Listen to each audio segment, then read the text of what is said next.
ममता बनर्जी जी को मैं कहना चाहता हूं, ये राम और रहीम की कहानी नहीं, ये रोहिंग्यान की कहानी है। आप रोहिंग्यान को बचाना चाहते हैं, बांग्लादेशियों को बचाना चाहते हैं। आप बांग्लादेशी घुसपैठी और रोहिंग्याओं की संख्या के आधार पर जीतने का प्रयास कर रही है, मगर याद रखिए, ये चेतावनी है भारतवर्ष का। भारत को खंडित करके, बंगाल को खंडित करके आप कभी विजयी नहीं हो पाएंगी और भारत चुप नहीं बैठेगा। और मैं बंगाल से भी कहना चाहता हूं, अगर चैन से सोना है तो जाग जाओ। चैन से सोना है तो हम सबको जागना होगा। अगर हिंदुस्तान को एक रखना होगा तो हमें एक होना होगा। एक हैं तो सेफ हैं, अगर एक हैं तब हम इस लड़ाई को लड़ पाएंगे। एफआईआर हुआ बीडीओ के ऑफिस के ऊपर हमले का, मगर एमएलए का नाम उस एफआईआर में प्रस्तुत नहीं था। क्यों नहीं था ममता बनर्जी? किसको बचाना चाहती हैं आप? मरीरुल इस्लाम ने कहा था, मैं कोई एसआईआर वैसआईआर को नहीं मानता हूं। आप कौन है नहीं मानने वाले? ये भारत का संविधान है। This is the constitutional authority of India which is conducting the SIR. You as an MLA can not say that मैं एसआईआर वैसआईआर को नहीं मानता। एसआईआर के खिलाफ आप आक्रमण करें और आपके खिलाफ एफआईआर भी नहीं हो।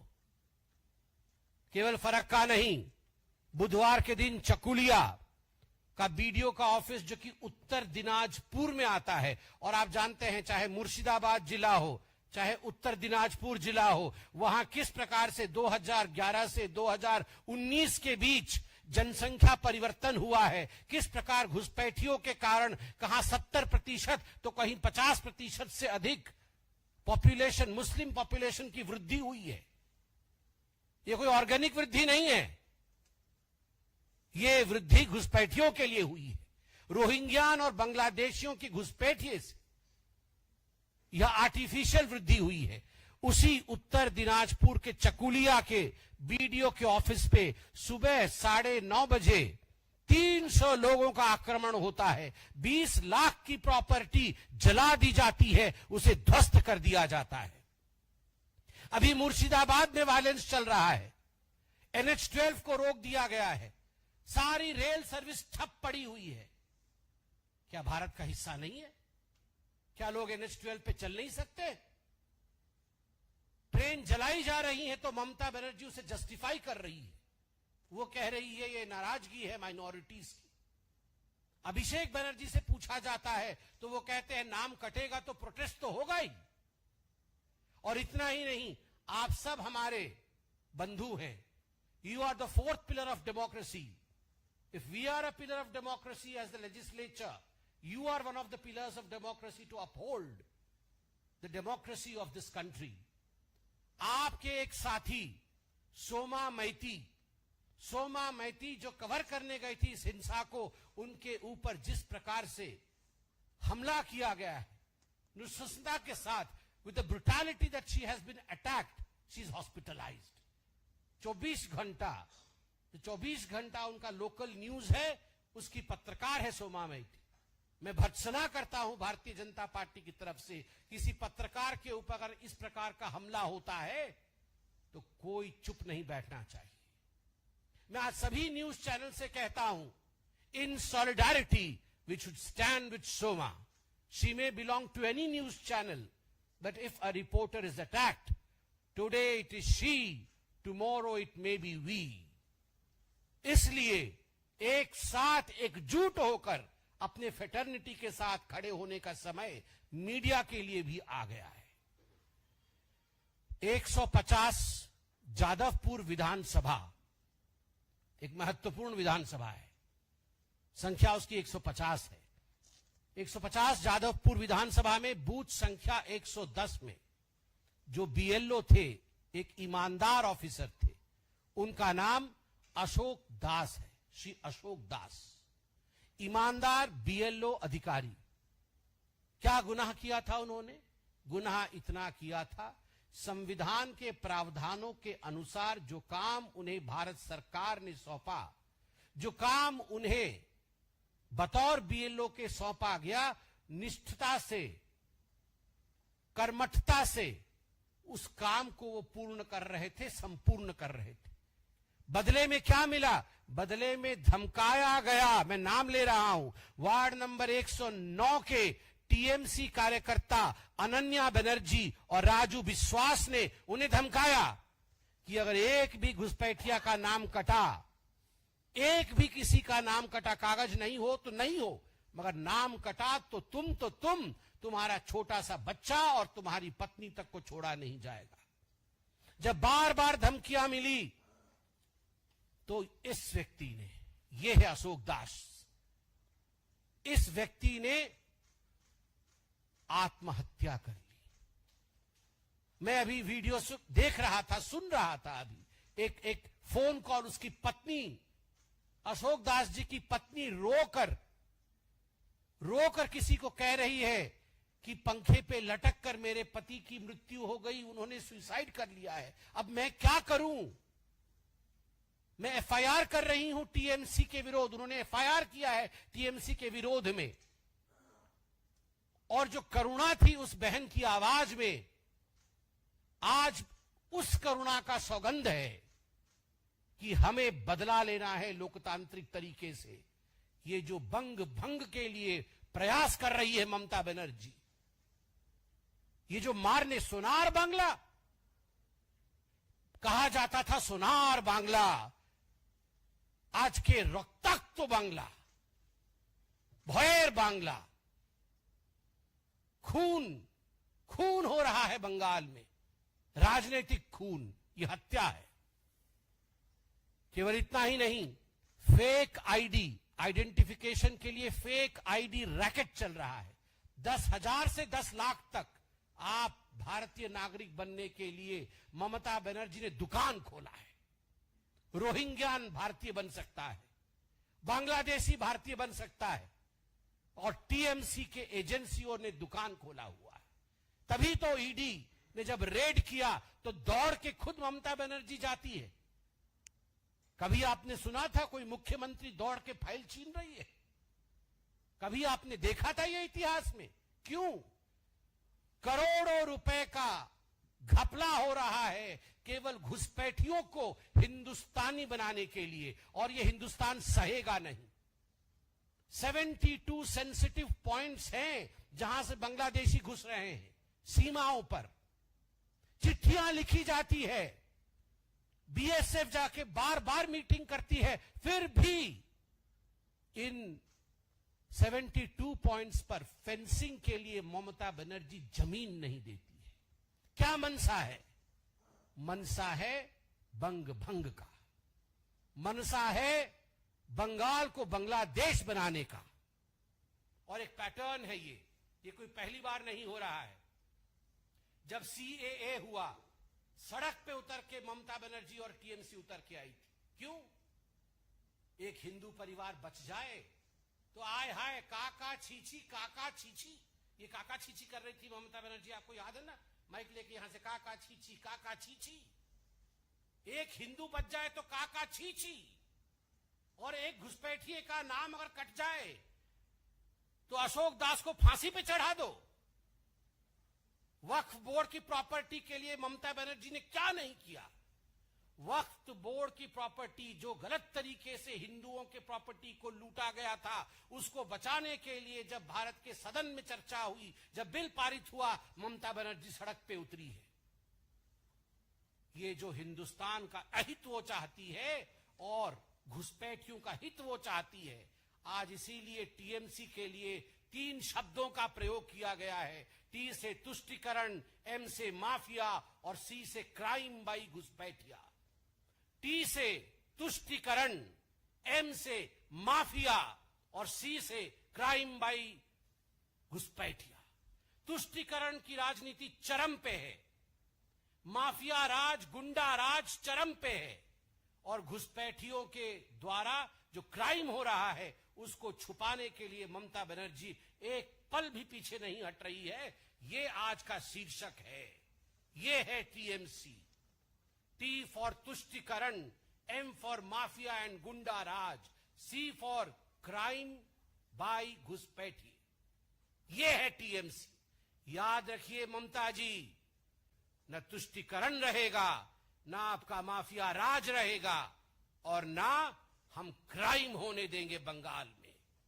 ये तीनों ही नहीं होगा। इसके साथ मैं कुछ तस्वीर दिखाना चाहता हूं आज आपको, और कुछ हमारे तस्वीर यहां भी चलेंगे वीडियो के माध्यम से। जैसा मैंने कहा, ये जो अशोक दास जी का मैंने आपको चित्र दिखाया, बीएलओ थे जादवपुर के। लाइट कम कर सकते हैं ताकि सबको दिखाई दे जी। ये अशोक दास जी है, मैं उनकी सद्गति के लिए प्रार्थना करता हूं। बीएलओ थे जादवपुर के, टीएमसी ने हत्या कर दी इनकी, आत्महत्या करवाई गई इनसे।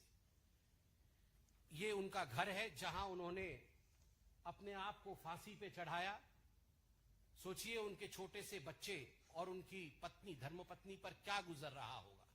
अगर यही किसी बीजेपी राज्य में हो गया होता तो अभी तक ममता बनर्जी सड़क पे उतर चुकी होती और न जाने हमें क्या क्या कह चुकी होती, मगर हम भी चुप नहीं बैठेंगे।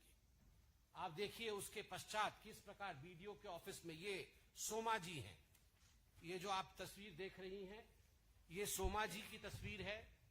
ये 24 घंटा जो वहां न्यूज चैनल है, किस प्रकार से सोमा जी जो वायलेंस को कवर करने गई थी, उनको पीटा गया, घुसपैठियों द्वारा पीटा गया, टीएमसी के कार्यकर्ताओं द्वारा पीटा गया, और आज उनका ये हश्र है, वो हॉस्पिटल में है। और भी तस्वीर सोमा माइती जी की है ये। और इसके बाद ये जो आप तस्वीर देख रहे हैं अभी, ये तस्वीर मयूरुल इस्लाम का है, जो फरक्का में जिस समय अटैक हुआ, आप देख सकते हैं। ये मयूरुल इस्लाम, ये फरक्का के एमएलए है, और फरक्का के टीएमसी एमएलए जिस समय फरक्का के बीडीओ के ऑफिस पर हमला हुआ, खुद उस समय वे मौजूद थे वहां पर, और उन्होंने कहा कि राम के नाम को काटा नहीं जाता, रहीम के नाम पर पेपर मांगा जाता है। ये तस्वीर आपको दिखा रहे हैं हम। इसके बाद चकुलिया और फरक्का में जो हिंसा हुआ था, वो भी तस्वीर हमारे सामने आएगा। आप वीडियो देख सकते हैं किस प्रकार ये चकुलिया का है। ये चकुलिया में किस प्रकार से आगजनी की जा रही है बीडीओ के ऑफिस में, आप खुद देख सकते हैं। खुली छूट है, ये तस्वीर है, खुली छूट है चकुलिया में। और बाकी हिंसा का तस्वीर भी मैं अपने साथ लेकर आया हूं, आप ये सब देख सकते हैं। चारों तरफ आगजनी और हिंसा, चारों तरफ, सभी आप लोग भी एक एक लीजिए। चारों तरफ आगजनी और हिंसा, आप सोच के देखिए, आप सोच के देखिए। ये है ममता बनर्जी और टीएमसी द्वारा बनाया गया बंगाल। क्या हम उसी बंगाल को देख रहे हैं जिस बंगाल से वंदे मातरम की ध्वनि गूंजी थी? क्या हम उसी बंगाल को देख रहे हैं जिस बंगाल से जन गण मन की ध्वनि गूंजी थी? नहीं। आज तुष्टीकरण के कारण बंगाल टूट के कगार पर है। बंधुगण, इसके साथ ही दो और बहुत महत्वपूर्ण विषय हैं। संक्षेप में उन महत्वपूर्ण विषयों को मैं यहां रखूंगा। मुझे बड़े खेद के साथ कहना पड़ रहा है कि प्रियंका वाड्रा जी ने कहा था कि लड़की हूं, लड़ सकती हूं, लड़की हूं, लड़ सकती हूं। प्रियंका वाड्रा जी ने कहा था लड़की हूं, लड़ सकती हूं, मगर अभी नदारत है।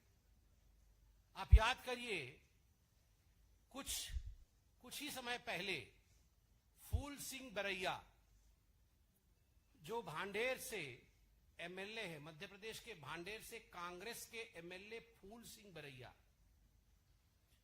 बरैया जी एक मंच पर, जिस मंच पर दिग्विजय सिंह कोई छोटे नेता नहीं, पूर्व मुख्यमंत्री रह चुके हैं, गांधी परिवार के बहुत निकट माने जाते हैं, वर्तमान में सांसद हैं कांग्रेस पार्टी के, उनके मौजूदगी में जिस प्रकार, और कांग्रेस पार्टी के कितने नजदीक है, ये तस्वीर में देखिए, राहुल गांधी, ये फूल सिंह बरैया जी, आप देख सकते हैं दोनों को। कई तस्वीरें हैं, मैं सभी तस्वीर दिखाऊंगा आपको। ये देख सकते हैं फूल सिंह बरैया जी को राहुल गांधी जी के साथ। फूल सिंह बरैया जी ने जो कहा है, मुझे तो कहते हुए भी शर्म आ रही है, मगर लोकतंत्र है, कहना पड़ेगा। रेप के विषय में कहा है, बहुत ही गंदा कहा है, अभद्र भाषा कही गई है। मुझे लगता है कभी भी सामाजिक जीवन में इस प्रकार की सोच और इस प्रकार की भाषा का प्रयोग नहीं होना चाहिए।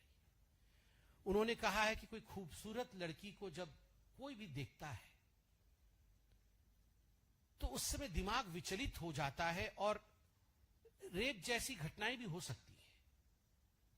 जिस प्रकार से उन्होंने इसे एक्सप्लेन किया है वो अपने आप में बहुत ही हमारे मन को कचोटने वाला है कि अगर कोई खूबसूरत लड़की को या अति सुंदर, उन्होंने अति सुंदर भी कहा है, अति सुंदर लड़की को हम देख लेते हैं तो किसी के मन के अंदर भी कुछ ऐसा हो जाता है जिससे रेप भी हो सकती है। ये एक विधायक है जिनको हम माननीय जी कहते हैं, राहुल गांधी के बगल में बैठते हैं, प्रियंका जी के करीबी माने जाते हैं, और उस मंच पे जब बोल रहे हैं तो स्वयं दिग्विजय जी मौजूद है, किसी ने रोका नहीं। आगे कहते हैं रेप सबसे ज्यादा किसका होता है? सबसे ज्यादा अनुसूचित जाति, अनुसूचित जनजाति या ओबीसी का होता है। और उसके बाद जो कहते हैं वो तो बहुत ही खराब है, इसको कोई अन्यथा ना ले कि हम इसे पुनः मंच से बोल रहे हैं मगर बोलना पड़ेगा क्योंकि उनकी मानसिकता को दिखाना है। वो कहते हैं ये जो खूबसूरत लड़की है ना, सुंदर, अति सुंदर, ये तो आदिवासियों में कौन सी अति सुंदर लड़की होती है? कोई लड़की आदिवासी में, एससी में, ओबीसी में कोई लड़की सुंदर नहीं होती है, मगर फिर भी उनका रेप किया जाता है। क्यों किया जाता है? उनकी छोटी बच्चियों का रेप किया जाता है, 4 महीने का, 8 महीने के बच्ची का। कोई एक आदमी नहीं, 4-5 लोग रेप कर देते हैं। क्यों? क्योंकि उनके ग्रंथों में लिखा है कि अगर किसी अनुसूचित जाति का या जनजाति के बच्ची का रेप करे तो कई तीर्थों का लाभ हमें मिल जाता है। ये केवल सनातन को अपमानित करने का प्रयास नहीं है, ये महिला और मानवता को, मैं ये भी नहीं कहूंगा ये महिलाओं को अपमानित करने के शब्द हैं, ये मानवता को अपमानित करने के शब्द हैं। और जब ऐसे शब्द बाबा साहेब अंबेडकर जैसे स्टॉलवर्ट के लिए उनके आड़ में कहे जाते हैं, फोटो पीछे बाबा साहेब का लगा हुआ है, बाबा साहेब के नाम पे जब ऐसे शब्द कहे जाते हैं तो ये बाबा साहेब के आत्मा के ऊपर चोट है। जिस व्यक्ति ने अपना पूरा जीवन मानवता के लिए न्योछावर कर दिया, आप कह रहे हैं कि सुंदर लड़की को देखने से रेप करने का मन करता है और तीर्थ के लिए रेप किया जाता है? कौन से ग्रंथ में लिखा है? मैं वेट करता हूं, आशा है मुझे, राहुल गांधी जी से तो कोई आशा नहीं है क्योंकि वो नाकाम है, मगर प्रियंका वाड्रा जी जो कहती थी लड़की हूं, लड़ सकती हूं, मैं आशा करता हूं शाम तक वो वक्तव्य देंगी। शाम तक वो अपनी माताश्री के पास जाके कहेंगी कि बरैया जी को पार्टी से बर्खास्त किया जाए। और अंततोगत्वा केजरीवाल तो केजरीवाल हैं ही, वो कभी सुधर नहीं सकते हैं। दिल्ली से गए, शीश महल से गए तो हवा महल में बैठे हैं पंजाब में। सत्ता की हवा उनको लगती रहनी चाहिए, लग भी रही है, काफिलों में घूम रहे हैं। किसी ने अगर खिलाफ में लिख दिया, पंजाब केसरी ने उनके खिलाफ लिख दिया, आधी रात को पंजाब केसरी के ऊपर आक्रमण, पंजाब केसरी के ऊपर, उनके दफ्तर के ऊपर रेड करना, बिजली काट देना। मुझे तो वो कहानी इंदिरा गांधी जी की याद आ गई जब इमरजेंसी प्रोक्लेम हुआ था। यहां इंडियन एक्सप्रेस का दफ्तर और टाइम्स ऑफ इंडिया की जो दफ्तर है, एक लाइन से सारे दफ्तरों में बिजली काट दी गई थी ताकि वो खबर न छपे अगले दिन। बिल्कुल उसी प्रकार से केजरीवाल जी ने, और केजरीवाल जी के कहने पर भगवंत मान जी का ये आइडिया नहीं होगा, ये सब करने वाले केजरीवाल है। केजरीवाल जी ने जो पंजाब केसरी के साथ किया है, यह लोकतंत्र के विरोध है, विरोध में उठाया गया कदम है।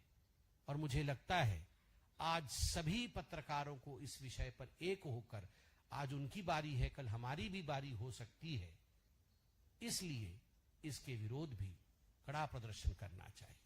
धन्यवाद बंधुओं, कोई प्रश्न हो तो अवश्य पूछिए। विकास चंद्रा, मेरा सवाल है कि जिस जनता पार्टी रखना चाहेगी। बंगाल कोई साधारण राज्य नहीं है। बंगाल वह राज्य है, बंगाल वह भूमि है जहां स्वामी विवेकानंद जी ने कहा था, सभी कुछ भूल जाओ। अगर एक मूर्ति, एक प्रतिमा गढ़ना है तो वो भारत माता की मूर्ति, भारत मां की प्रतिमा को गढ़ो।